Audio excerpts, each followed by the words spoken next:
Last 5 minutes I would like to talk to you about the attitude towards God.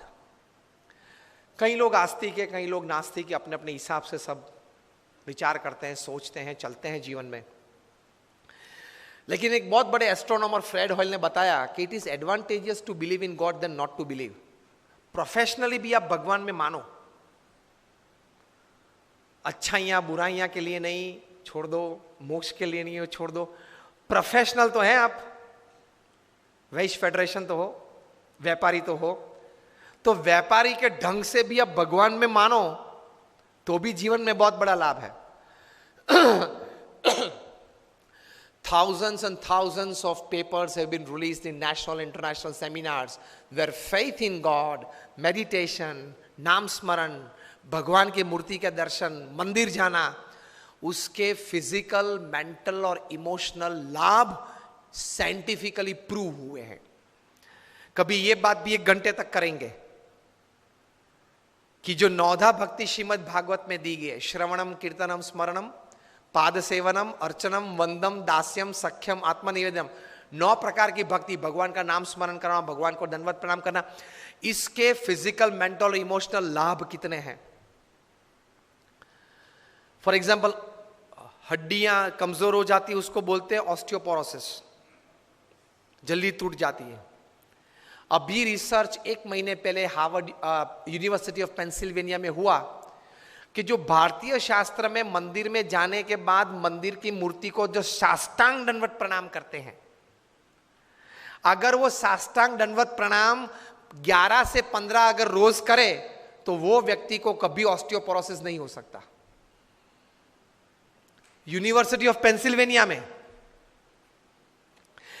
भगवान के नाम स्मरण में कितनी ताकत है, फिजिकली, प्रैक्टिकली। मोक्ष की बात, भगवान के स्वर्ग नरक की बात जाने दो अभी। तो प्रोफेसर न्यूबर्ग ने यूनिवर्सिटी ऑफ पेंसिल्वेनिया में रिसर्च किया, डिफरेंट एज ग्रुप्स के व्यक्तियों को बिठाया, 20 वीक्स का प्रोग्राम था, हर रोज 10 मिनट मेडिटेशन में, और जो भी भगवान के स्वरूप में वे मानते हो उस स्वरूप का ध्यान करके नाम स्मरण करना। एंड रिजल्ट में एमआरआई टेस्टिंग हुआ, माइंड मैपिंग हुआ, उसमें से प्रैक्टिकल साइंटिफिक रिजल्ट्स ये मिले कि जो छोटे बच्चे थे वो रेगुलर 10 मिनट रोज मेडिटेशन और भगवान का नाम स्मरण करते थे, उनकी मेमोरी पावर 15 to 25% बढ़ गई। जो किशोर अवस्था में थे, युवा अवस्था में थे, उनकी मेमोरी भी बढ़ गई और सेल्फ कॉन्फिडेंस भी बढ़ गया। जो मिडिल एज में थे, 35, 40, 45, 50 में, उनको जीवन में कॉन्फिडेंस बढ़ गया, और जो ओल्ड एज में थे उनको इमोशनल सपोर्ट बढ़ गया, इमोशनल स्ट्रेंथ बढ़ गई ये नाम स्मरण से। Practically advantage. तो जो बातें हमारे शास्त्र में महान ऋषि मुनियों ने लिखी है वो बात सही है। इट इज 100% राइट,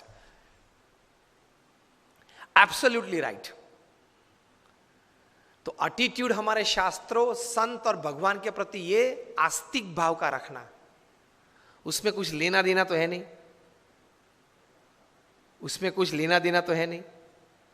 ये एटीट्यूड रखो कि भगवान है, भगवान ये सर्वे जगत के कर्ता हर्ता है, और जो भी कुछ करते हैं वो हमारे मनुष्य के अच्छे के लिए करते हैं। इतना पॉजिटिव एटीट्यूड भगवान के बारे में रखो तो बहुत शांति रहेगी, बहुत स्थिरता रहेगी।